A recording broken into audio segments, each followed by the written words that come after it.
Hello, good afternoon, everyone. And for those who will be watching us on a later time or from a different time zone, good morning or good evening.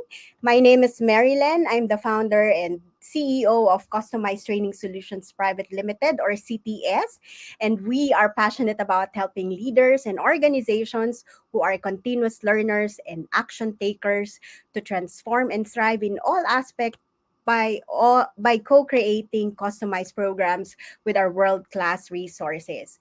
We have served over 3,000 leaders from over 30 countries in different industries, and that includes Petronas, Sony Mobile, ProLife UK, Ayala Group, Chevron, Tencent, Jollibee Foods Corporation, and Shell, to name a few. Experts says that the pandemic will last for the next 3 to 5 years. And this is why we are organizing several interventions, including this interview, to help leaders who don't know how to stay relevant and adapt in the new normal or next normal, whatever you want to call it, and those who find it stressful to lead and ensure performance of a remote team. And of course, for especially for small business owners who are afraid to keep their teams and businesses on these interesting times. So, to be able to stay relevant and continue to lead effectively in any situation, we're glad to bring you several interventions throughout this journey, like this interview, masterclasses, mastermind, and other events that we hopefully can help you be able to manage and create this effective win-win situations at any situations, right? So it's my great pleasure to introduce our leader for today. We've been actually hoping for this conversation for the last probably 3 4 months, and her name is Isabel Valle.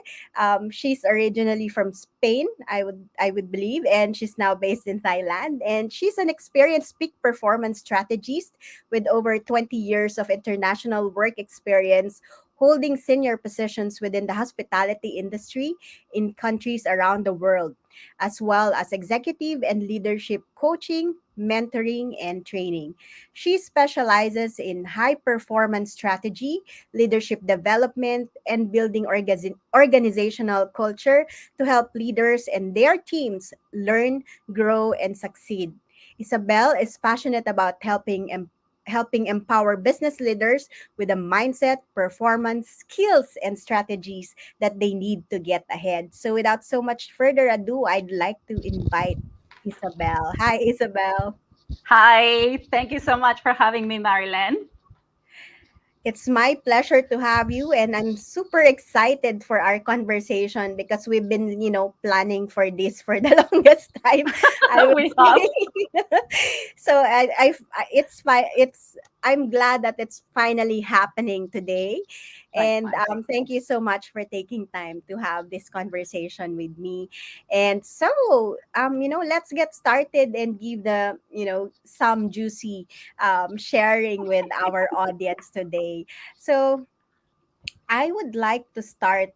The first three questions, in fact, are like more of how we can actually understand from, like, which perspective are you coming from, and the 4 to 6 question, I would say, is always the juicy or meaty part of the conversation. And the last two questions will be your chance to answer two Miss Universe questions.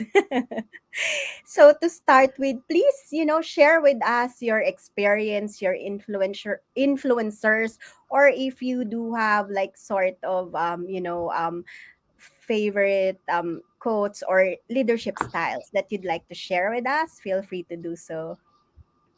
Thank you, Marilyn, and thank you, everybody, for having this opportunity to be able to share my 2 words here with you.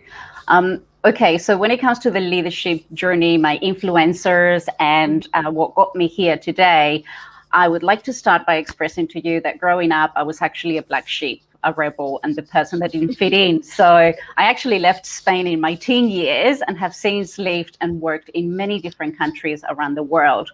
Now based in Thailand, uh, as a coach, executive coach, and leadership coach, mentor, and facilitator. But prior to that, I Mm-hmm. started in hotels. My first job in London as a hotel receptionist, then led me on to Australia as a general manager by age 30. And Wow. that was at the very same time I became a mother, actually. Within 2 months, I had assumed the general manager's role. So when it comes to what led me there, I would say now I know the word. Before I didn't. I acted always as an entrepreneur, Mm-hmm. someone that was always curious to know more, and opportunities just seemed to land on my lap because I never sat on problems. Always coming up with creative solutions. Growth to me was a really natural part of the process, and bringing everybody along with me too. So as Mm-hmm. I learned, I was always teaching others to come alongside, and always mentoring. It was one of my passions that eventually led me to leave hotels and become a coach and mentor. Following that, there was one person in particular, as I think back in my career, it was a general manager that I had, Matthew Young in Australia. He used for the first time the word we more than I, and gave us loads of room to work things out by ourselves. So it resonated with me so much and allowed me the room and flexibility I needed to thrive in my role and work collaboratively with all. The environment was amazing. We'd help each other out, and we were so happy coming to work and showing up for one another. So that has stayed with me. Um, Throughout my career and being in a position where I'm able to work with many leaders from all over the world across many different industries, I am seriously influenced by many, many leaders I work with, especially women who choose to lead businesses whilst also managing families back home. I know it's not an easy task. I was just talking to Marilyn about our motherly commitments whilst trying to show up and do our work. I just love learning about their stories and what works for them, because leadership at the end of the day is such a personal journey. Of course, I was influenced by many role models, by the likes of Simon Sinek, Tony Robbins, John Maxwell, Robin Sharma. I have devoured their content for years. My prime position, I suppose, I consider myself really lucky that I've been able to work with leaders, hundreds of leaders over the last 8 years in a coaching, mentoring, and training capacity from all over the world, as well as studying for over 20 years this simple topic of leadership, which is not. But we need to continue to work on widening our leadership lens and ability to help leaders navigate through the 21st century. So that's pretty much the scope of what I've done and where I'm at. Thank you so much for sharing that with us, Isabel. And again, that there's so much already, like, stuff that you've shared that are very valuable, I would say. And but if I were to like put a summary, which I just did, which is on leadership style, I would say there's what I've learned from this is that there's no like one style that fits all. There's always a combination of different leadership styles that you have to make use of in the journey or while you're managing several types of people. So that includes like what you've said: entrepreneur, curious, problem solver, creative solutions, thought growth coach, and mentor. And again, and that makes it obvious, like, you're following these role models you mentioned. Like I like them too, I follow them too as well. And that's what makes me like, it excites me to like have this opportunity to have this conversation with you, because we have kind of a lot of common experience, I would say, and as a hotelier myself as well. So I'd love to learn from you, your insights as well. So you've talked about some leadership styles and some influencers that you have and your experience as a leader. So that leads me to my question: what is leadership for you, actually? Ah, is there an easy answer to that? Basically, I would define it as the skill of influencing people to work together to achieve a shared vision for the future.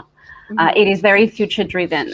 Leadership to me is about helping people succeed and inspiring and uniting people behind a common purpose and then making them accountable.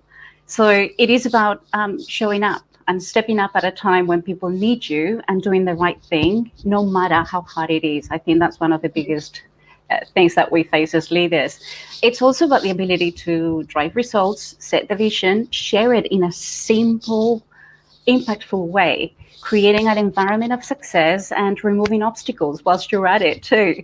So Mhm. obviously, someone who can think strategically, who can simplify the strategy so everybody in the organization can understand it and communicate it simply, enthusiastically, and more important than ever before, in a caring way. Mhm. Bottom line, I would say leadership is helping believe in a better tomorrow or a better outcome than you Mhm. have today. My favorite quote of all time is by John Maxwell, and it says, "A leader is one who knows the way, goes the way, and shows the way." And I've stuck with that for the longest time. Wow, wow, that's great. I love that quote as well that you've shared from John Maxwell.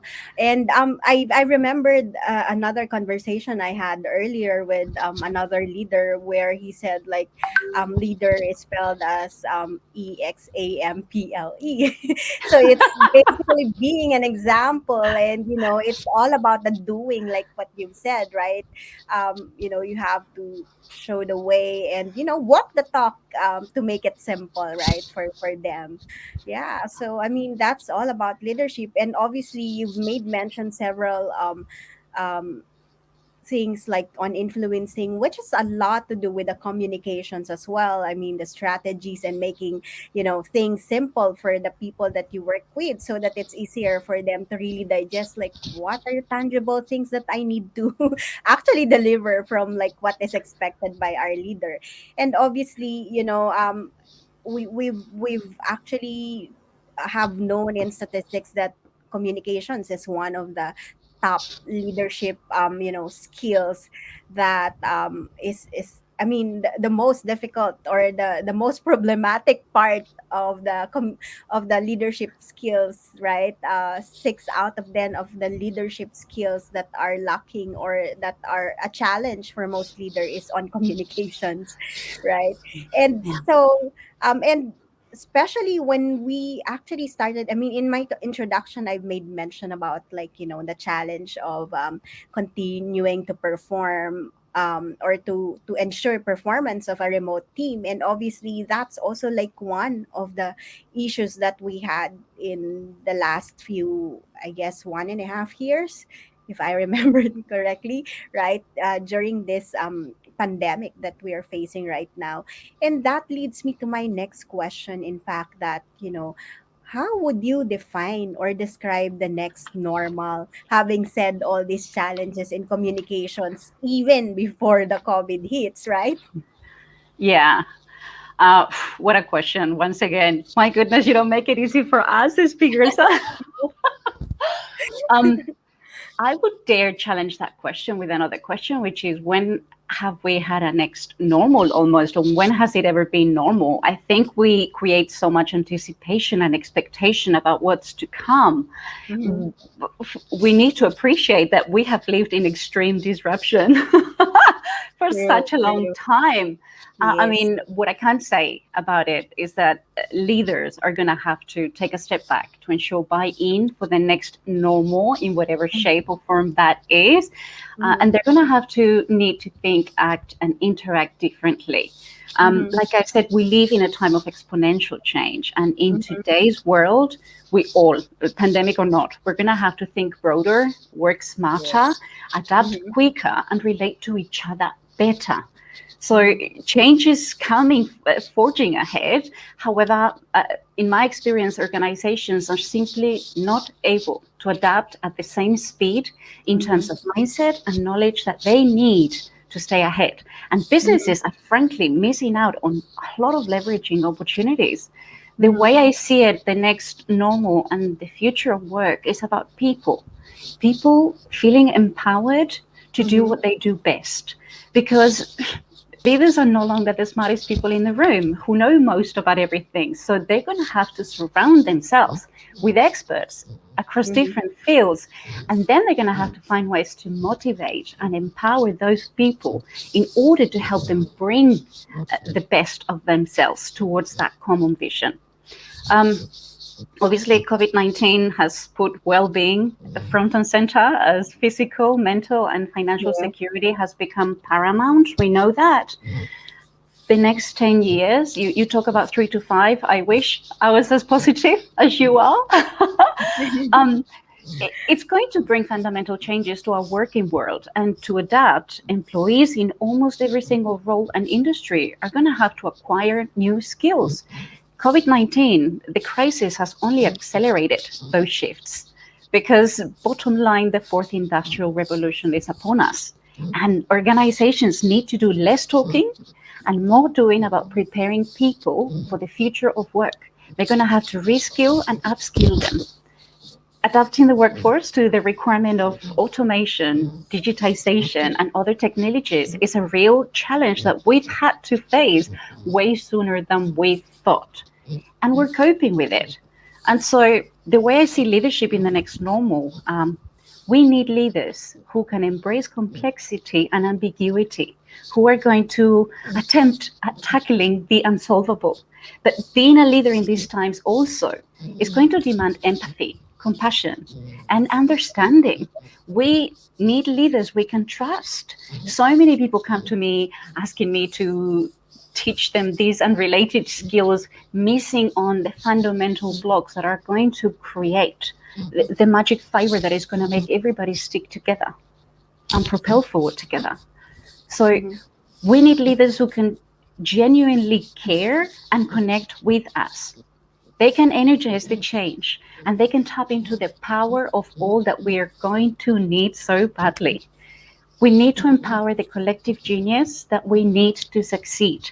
And so I call them the leaders of the future. I call them radically human leaders because they're going to have to be able to show their humanity. And so companies are going to need to have a renewed focus, definitely on physical, mental, and emotional wellness, Mhm. something that wasn't emphasized or focused on as much in the past, but Mhm. also combine it with leadership skills that promote safety, trust, and collaboration across people at all levels. The hierarchy, um, it's gone. It's long gone. We are in a flat, horizontal structure. And we're going to have to apply a lot of empathy and compassion in helping people navigate through all that. I think about some of the potential pitfalls that I'm seeing senior executives across the world fall into. And it's Mhm. thinking about this next phase as a return to what I had before. And they're just in this holding pattern, as opposed to taking the opportunity to say, can I reset or reimagine my organization? I think some of the most inspiring conversations that I've had with CEOs over the last couple of years, certainly, is about how do I rewire my organization for this speed that's based on design versus based on adrenaline and just going through the motions. So there's a lot in there for you, Marilyn. I could go I on, you know. know me. I know it's you're giving me a difficult time to to choose what how I can summarize this for our audience. But anyway, I really love how you've actually challenged my question. It's the first time I guess that someone really challenged that question on how you define and describe next normal. But in reality, like what you've said, we've been living in a time of exponential change, right? If I were to choose on what you have shared, that's the best, I guess, the best summary you can really define or describe next normal is. And the three favorite things, if I have to summarize this again, or what you shared, is definitely the importance of adaptability, which is necessary, and of course includes continuous learning, curiosity, and working smartly, right, and collaboratively with others. And what you've said about yeah, you've mentioned about that as well. It's really about reskilling, upskilling, to empower your people. That's the second part, which is empowering your team or your people through learning, right? And the last one is, and one of my favorite, I would say, is human leaders, right? To have that human leaders, because a lot of times, I mean, traditionally we've forgotten about this. We've always so focused about profitability, and we tend to forget about the people, not only the people that we're working with, but also the people that we're actually serving, right? And which is important. I mean, we're from the hospitality industry. That's the core of our business, right? Really like giving a delight for experience, or the best experience to our customers, to our guests, right? And at the end of the day, people will be coming back to you because of how what their experience is, how they felt about, how you treated them, and how they felt, working with you, right? So it's again being human. In this next normal, or during the pandemic, we had a lot of realizations, like what you've said about our well-being, our mental health, which does not I mean, like, there are a few companies who are actually really looking into this, but not a lot, right? But I mean, during the last few months, I would say that, oh yeah, we need to like look into this, especially that a lot of people are, facing stress and all those stuff, anxiety, during this period. And that's all, as a company, for us to keep them performing as well, that's really part of it. I mean, we're very, like, humans are very, I would say, interconnected, and we really have to be, considerate of, like, how can we balance a lot of things in our life, because we will only be able to function well, right, if we are able to manage that, our health, our wealth, our relationships, and our career or business, right? Yeah. I can say so much about that, Marilyn, because 8 years ago, when I decided to leave a very successful career, Mhm. complete financial independence, and what have you, what success looked like, certainly for everybody else around me, Mhm. I wanted to focus on the human aspect of the business, alone, in isolation. And people sometimes would say, why? I always pick very challenging projects, I suppose, and dealing with senior leaders is not an always easy task. True. There's a lot of big egos, difficult personalities. Mhm. There's a lot of really, really great conscious leaders too.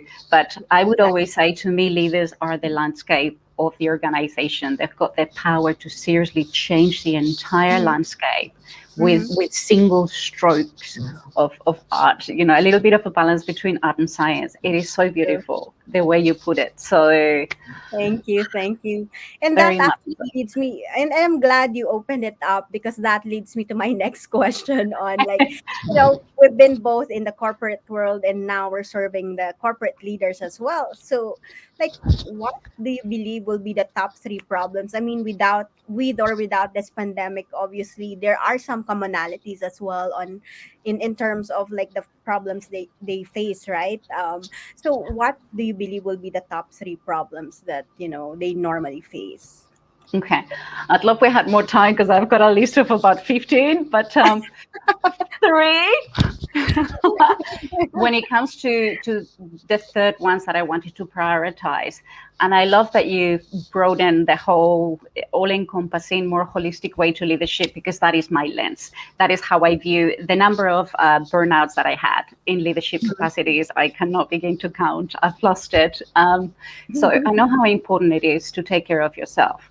I always say leadership comes from within, and so before you learn to lead others effectively, you need to learn to lead yourself. And what I find time and time again is that the leading yourself aspect is one of the biggest challenges that I encounter with leaders all over the world, irrespective of what industry or where they come from.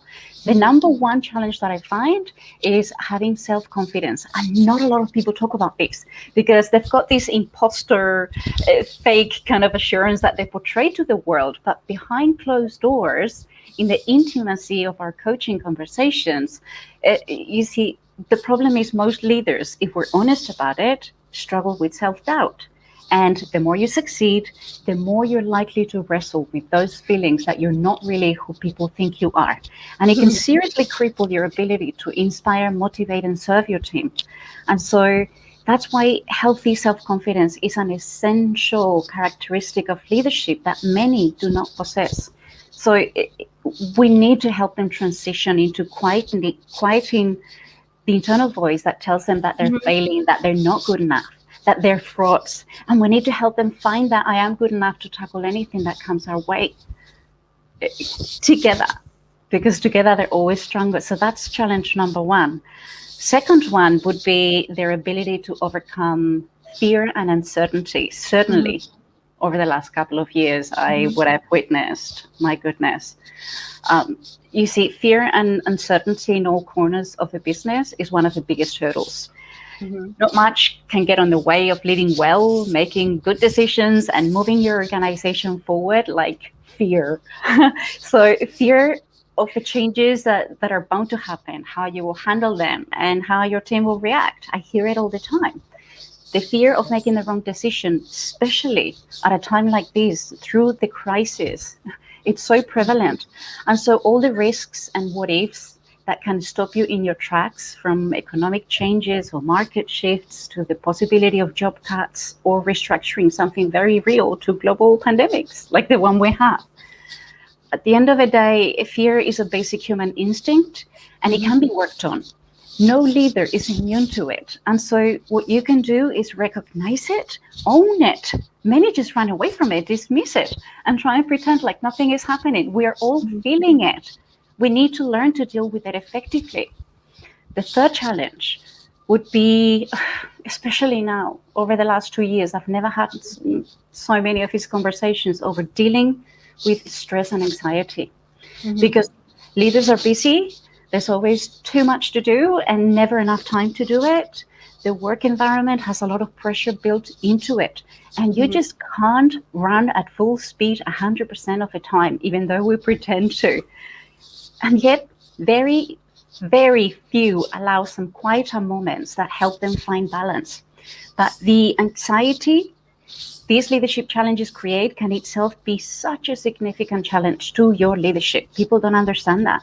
The fear, the self doubt, the cascade of problems and expectations that leaders often face, it can all add up to the level of stress that puts your ability to lead in serious danger, because we act differently in times of crisis and stress. It's harder to be patient. It's tough to stay focused. We can become angry and fall back on defensiveness. I see that all the time. It's the old fight or flight response that can effectively turn off our rational brain that we need to make decisions. Beyond that, avoiding burnout is a real challenge. And to be perfectly frank, burnout gets the best of so many leaders, especially now. They push Mhm. too hard, never rest, and wear insane hours as a badge of courage. But if you burn yourself out, you're not leading anyone. We see a lot of this working with high performing leaders in all kinds of industries. It's Mhm. tempting to be the superhero. I realize that. I try to do that myself too. But if you're not taking care of yourself and if you're not stepping back to feel your own well, how can you lead and inspire others? So I'm sure other speakers would talk to you about the leading others aspect. I just really wanted to emphasize that because we are exhausted. Women in leadership, I see the responsibility and the extra commitments that we have to handle. And there's no end in sight. These are real issues that we need to tackle, and we need to tackle them now. Yes. Thank you. I really appreciate you for, summarizing probably a 2 to 3 days discussion on the top leadership problems into three words, right? And I really, I remembered having been interviewed in the Tao of Confidence. It's actually a podcast when I was just starting in business, and I really asked her, "Are you sure you want to interview me?" And and that's the problem about us, we are the first one who would put ourselves down and doubt ourselves, and all those nonsense self-talk, but in reality we have all what we need, right? To be able to add value and leave our purpose, right? And so I love that you said that this is one of the top problem. And of course, which I misspelled again. Let me just overcoming um overcoming fear and uncertainty. And I think it's kind of common to to everyone that we always have to entertain that fear and fear of uncertainty, if we have to combine it even, right? Because I remember even my daughter, when I was having a conversation with her, she said like, I'm really afraid of what's coming. I mean, with the uncertainty with my future and all those stuff, because I have a teenager as well. And like, we're having that conversation, and I told her, if you just live in the moment and be present, and like, believe in yourself, right?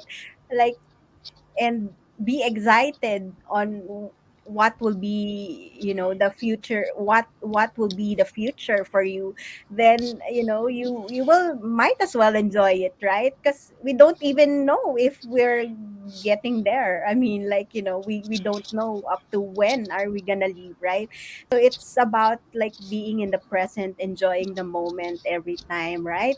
And at the same time working on how we can make our future better for ourselves and for our family, right? And finally, of course, this is one of the realizations we also had, like what we've mentioned also earlier. It's a lot to do with dealing with stress and anxiety. In fact, that was the recent masterclass we run, with the help of Faye Lawan. I'm not sure if you know her. She's with Kane and Alesha's mentorship program too. Yes, of course I do. Yeah. Yeah, yeah. So we actually like talk about stress elimination, because a lot of times we've been dealing with stress on the surface, what she call like small stress, or these are like situational type of stress or acute stress, where in fact a lot of these anxieties and stress that we're feeling are more of the chronic stress that we've been feeling, like, and for more often than not, it's so difficult to like uncover them, because these are internal conflicts that we might have in the past, right? Yeah. So yeah, great summary. I love it. And we've shared about the problem, and let's not leave them with the problem. Let's give them a few solutions, right? So Always. yeah, so let's help them, like, have a few solutions, having said that. And that leads me to my next question, which is, what are the important capabilities or leadership skills that they must have to be able to continue, or to be able to lead effectively in the next normal, right? Okay. So the good news out of all of this, which I'm so excited about, because bottom line, we need to understand the next normal, there is so much opportunity, True. to not just to profit, but to seriously take our humanity to a whole Mhm, new level. It is mhm, exciting times if we want them to be. So as our world becomes increasingly complex, the mhm, traditional style, leadership style of command and control, especially mhm, in Asia, is really embedded. It's fast being replaced finally with a more facilitative style of leadership. So uh-huh, this is more team oriented, allowing mhm, for everybody to bring their piece of the puzzle into conversations, which I love so much. It is collaborative and supports diverse perspectives coming together. So we do have a range of skills that we are going to have to seriously hone on to continue to develop our human side in the workplace.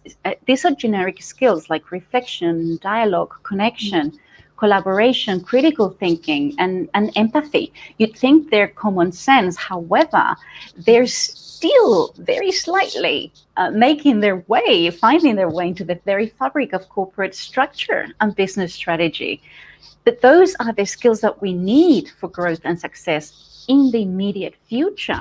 And companies need to focus on that. Now, when it comes to leadership skills that are needed for 21st century leaders, mhm, um, I go beyond all that and I look at ways for them to develop this personal presence. Mm-hmm. having high degrees of self-awareness, being really clear about their core values that guide their actions and decisions. It just helps align everything for them. Having a clear and compelling vision that others can join. Having the facilitative skills to support all voices being heard and also respected in a dialogue and collaboration. Coaching Mm-hmm. skills, of course.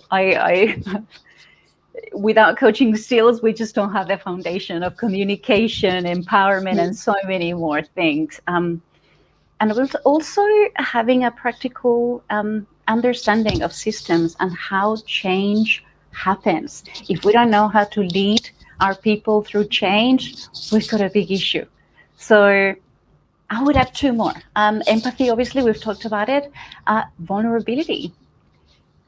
So sorry, it's just never ending because at the end of the day, there's also going to be a growing need for courage. It's Mm-hmm. something that I feel we lack in organizations, resilience, Mm-hmm. adaptability, and resourcefulness, applied under a growing emphasis on global competence. So, as you can hear, my gosh, the stakes are really high.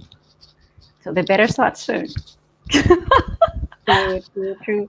And this is more than free, but let's show it anyway.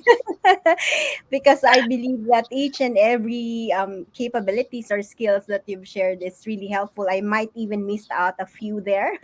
But again, like for example, vulnerability, it has been like thought of as like a weakness rather than a strength, and it's interesting that made mention this as one of the necessary capabilities or skills that a leader should has in this in this modern times. And last time it was considered as like a weakness, again, like I've shared. So, and I mean, this helps us as well to be more empathetic of others, I would say.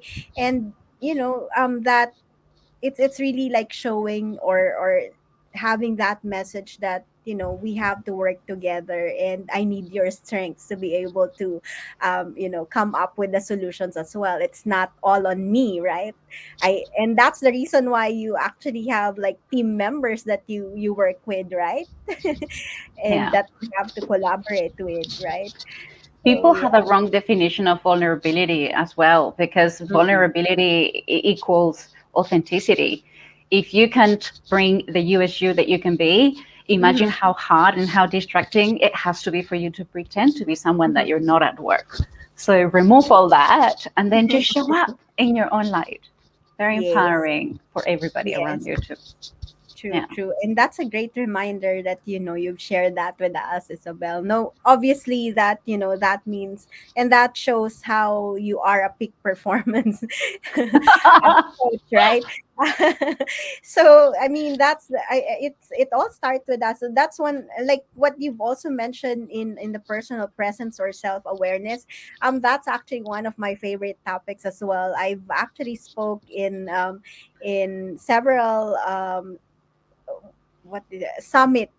summit in Clubhouse about self-awareness. And obviously I would say that this is like one of the pillars or the basics in leadership, really is like having that self-awareness and self leadership part for you to be able to really like align your values with whatever corporate values that you will have as well, in either your business or in the organization that you're working with, right? Mm, So we've talked a lot about the problems and the capabilities. So what, if we can summarize it or connect it together, I would say, what do you believe will be the role of learning, leadership, and transformation in order to thrive in the next normal? okay. So I think number one, and it's something that is not clear cut per se, or something that I don't see a lot of commitment around, is that to survive and flourish in a new normal, leaders are going to have to be willing to change. Now, I Mhm. don't see that all the time, not to the degree that we might need to. And so, conventional approaches and capabilities are unlikely to always be effective in our post COVID-19 environment. We know that. As I Mhm. said, the fourth industrial revolution is upon us, and the implications for workers are profound. While the opportunities for economic prosperity are enormous, there is no denying that businesses will be affected by the rapid change and the Mhm. pace of technological advancements, and Mhm. organizations are going to have to prepare the most valuable assets, which is their Mhm. people, for the Mhm. future of work. So, CEOs, if you are hearing, listen, you need to put your people as the priority of risk leaving scores of workers and your company's competitive strength behind. We Mhm. know that equipping your people with soft skills development is going to help foster employee retention, improve leadership, and build a really meaningful, far more positive culture. Anticipating and planning for a world which not even the experts know what it will look like yet, Mhm. we know it's going to bring fresh challenges for leaders and their teams. That's a Mhm. given. Everybody's on the same boat. And so there are going to be tremendous benefits to reskilling your current staff rather than letting them go and try to find new talent, new people, because we know and studies tell us that typically it costs far less and brings more benefits that outweigh the costs. So Mhm. investing in employees can is going to help you foster loyalty, a customer Mhm. satisfaction, and Mhm. positive brand perception that we need. Mhm. At the end of the day, organizations can't protect jobs, which are made redundant by technology. We know that, but they can protect their people, and they do have a responsibility to talk about the need for new skills. And so we can't just allow human resources to come and drive this change. We Correct. need these to come from the very top of the organization Mhm. because of the pace, because of how quickly we need to embed and embrace these changes, and also because of the opportunity. If Mhm. we need teams that are going to be well connected, autonomous, high performing, agile, creative, and enterprising, these are a Mhm. lot of things that you need to bring into the play. Mhm. So, with new generations of workers wanting greater flexibility and autonomy as well, there Mhm. is a desire for different structures so that they can bring about better creativity and innovation to help your Mhm. business propel forward. Mhm. Now, responsible leaders, I would just like to leave it at that. They have the obligation of ensuring that their people don't get left behind, and they will when it comes to entering this new job market by redesigning work to allow people and technology to reach their full potential. Mhm. Wow, that's really amazing. Yeah. I get really carried away, but it's they will be left behind. Your people is your biggest asset. So Mhm. the sooner you do something about it, the better for all.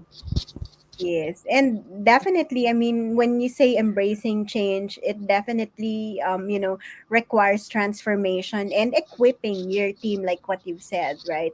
It requires them to prepare them through learning, unlearning, even reskilling and upskilling that, we've also like made mention earlier, right? And I mean, learning is a continuous process and a journey that they have to take. And that's only possible, I would say, like if the leader's mindset is also right and supports this kind of things, because sometimes um in my experience working with other leaders as well and organizations, right, is that like sometimes they would still consider training as good to have or like not really necessary but rather an option that they have, right? But in fact, I mean, this in reality it's a necessity. The first thing that most companies would cut when they when they want to like lower their cost or their expenditures and all is always training. And interestingly, in other sides of the world, when this kind of pandemic or like difficult situation happens, the first thing that they do is they train their people. Hey, we have time now, let's do it. I mean, let's prepare our team to to be able to handle this difficult situation. And I think that's the right mindset that all leaders has to have, right, to be able to like you know um adapt in this normal, to stay relevant, I would say, right? Totally. Yeah. And we've Yes. seen so many examples where companies have dedicated this time, even though they're stressed and they're going through the same Mhm. hurdles as everybody Mhm. else, they're Yes. investing in their people. Right. And the results and the breakthroughs have been incredible.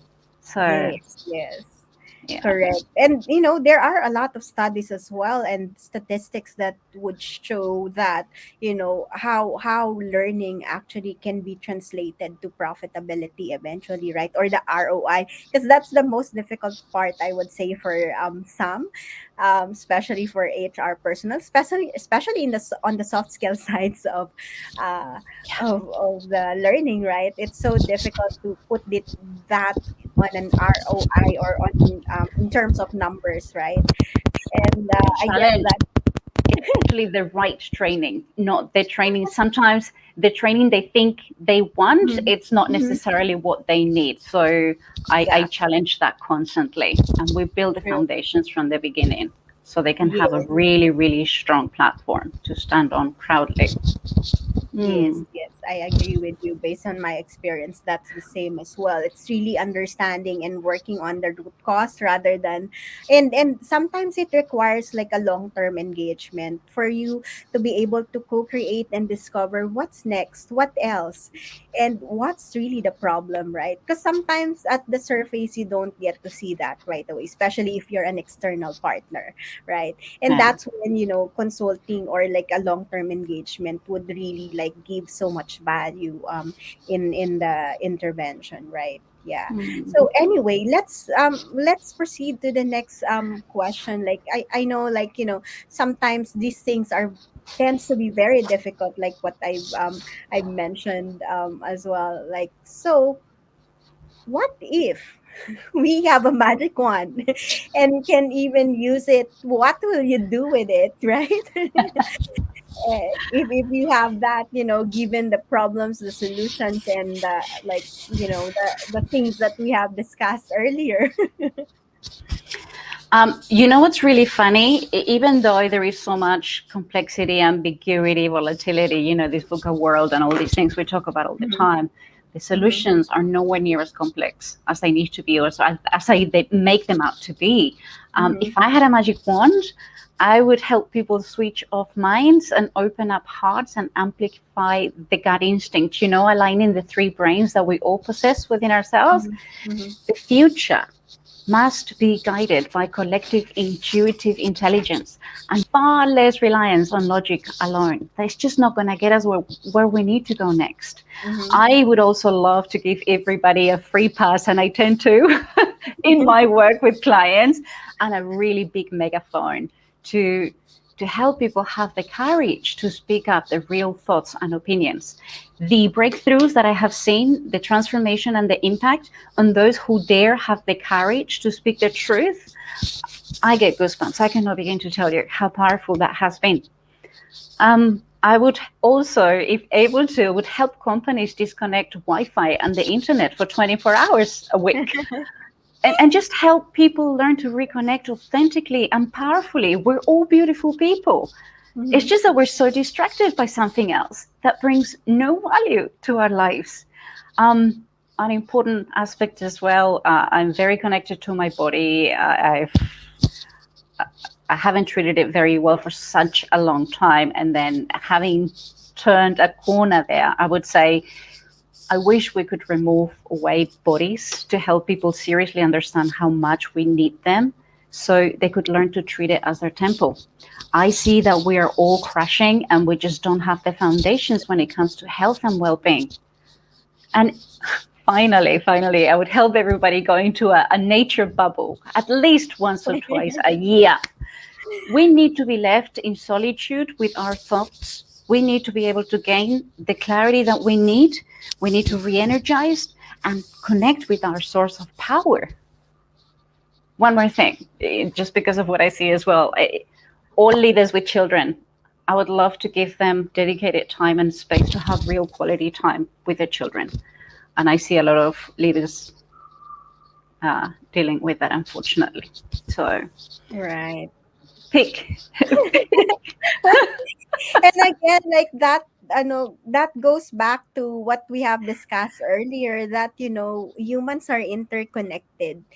For us to be really have to have that balance and happiness, we have to work on each and every aspects of our life. Again, the health and wellness, our relationships, whether it's our intimate partner or children, or those that are that matters to us, right? And it's important to balance all those with our finance or career and business, and our spirituality, like what you've said, having that time in nature.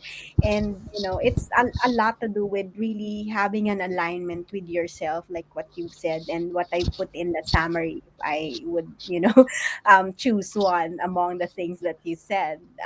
But and we're thankful that you're living this even without the magic wand, right? I mean, with the work that you've been doing with the leaders from around the world, helping them to be more self-aware, to be mindful, and to really, like, be themselves, right? Because again, I think that's where a lot of the conflicts um are coming from.